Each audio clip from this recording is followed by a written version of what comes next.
navigating toxic relationships and rebuilding trust. While I get this sentiment entirely, it's okay to let people go, especially when they have been nothing but toxic to you. The hard part is not allowing them to make you feel guilty for making a decision that doesn't fit their agenda but increases your quality of life.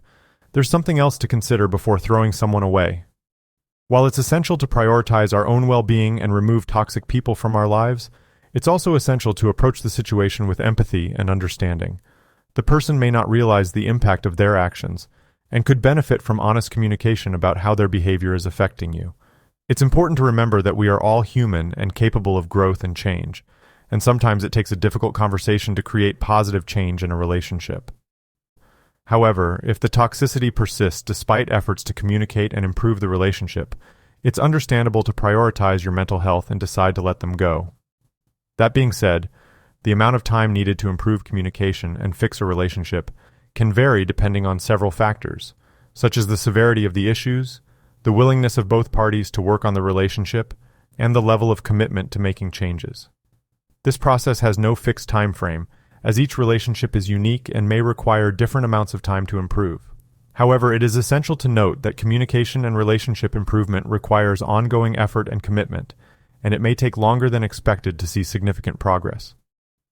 It is also essential to prioritize open and honest communication, active listening, and a willingness to compromise and make changes. If both parties are committed to the process and actively working towards improving the relationship, then progress can be made over time. Many individuals tend to quit when encountering difficulties, but hardship is subjective. It's essential to keep in mind that something you perceive as a hardship may be insignificant to your partner. It is difficult to determine a specific amount of time for improving communication and fixing a relationship. Focusing on consistent effort and commitment toward making positive changes and maintaining open and honest communication throughout the process is crucial. Working on an existing relationship is often better than trying to find the perfect person. This decision to work on a current relationship is often better because there is no such thing as a perfect person, and every relationship requires effort and work. Whether romantic or not, relationships involve two individuals with unique experiences, perspectives, and personalities. It is natural for disagreements and conflicts to arise, but how couples handle these situations determines the strength and longevity of the relationship. When couples invest time and effort in working through challenges, they develop a deeper understanding and appreciation for each other, which can lead to a more fulfilling and lasting relationship. On the other hand, searching for the perfect person can lead to unrealistic expectations and disappointment. No one can meet every expectation, and seeking perfection often results in a cycle of constantly searching for something that doesn't exist. Now let's talk about betrayal. Something very poignant for me in that I was utterly betrayed by the person I thought might actually be my soulmate, if you will, even though I usually don't believe in such a thing. Rebuilding trust after a betrayal can be challenging, but it is possible, aside from the person with a personality disorder they aren't working on. There are several steps your ex-partner can take to demonstrate that they have changed and is committed to earning back your trust. Here are a few suggestions. Acknowledge and take responsibility for their past behavior. Your ex-partner should acknowledge the harm they caused and take responsibility for their actions. They should express genuine remorse for their behavior and offer a sincere apology. Seek professional help. Your ex-partner may benefit from seeking therapy or counseling to address any underlying issues that may have contributed to their past behavior. They must take steps to address these issues to prevent future incidents. Give it time. Rebuilding trust takes time and patience.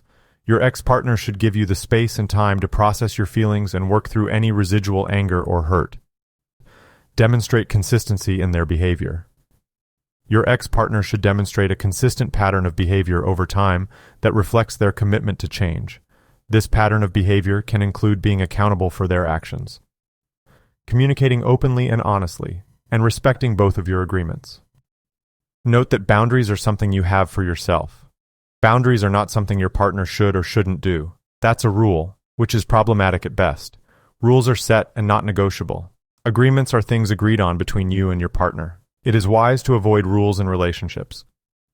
Boundaries and agreements are negotiated and agreed upon and can always be renegotiated if needed. Be transparent. Your ex-partner should be transparent about their actions and whereabouts. This transparency can include being open and honest about their communication with their friends and other individuals who may have been involved. This transparency also shows they can put the greater good over their own pride.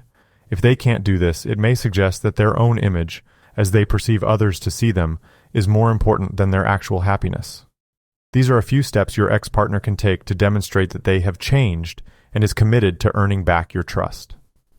Ultimately, the decision to trust again is up to you and will depend on your willingness to forgive and your ex-partner's ability to reframe their own pride and demonstrate genuine change. In conclusion, working on an existing relationship can be more rewarding than seeking the perfect person. Couples can grow and strengthen their relationship with effort and commitment, leading to a far more fulfilling and satisfying life together. References used for today's episode are as follows. Our first source is a research paper called The Suffocation of Marriage: Climbing Mount Maslow Without Enough Oxygen by Finkel et al.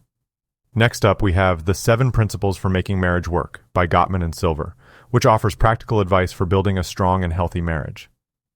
Stanley et al. Sliding versus Deciding examines the impact of premarital cohabitation on relationship inertia. We also have Sullivan et al.'s Premarital Relationship Education and Couple Therapy, which looks at the effectiveness of these interventions. Finally, we have Murray and Holmes' The Mental Ties That Bind, which explores the cognitive structures that predict relationship resilience. Suppose you're looking for resources for rebuilding trust, specifically after a betrayal. In that case, we recommend checking out the Gottman Institute's article, Rebuilding Trust in a Relationship After a Betrayal, and Psychology Today's How to Rebuild Trust After Betrayal. For more on the topic of trust, you can also check out Very Well Mind's article, Can You Ever Trust Again After Betrayal? That's it for today's episode. Thanks for tuning in, and we'll see you next time.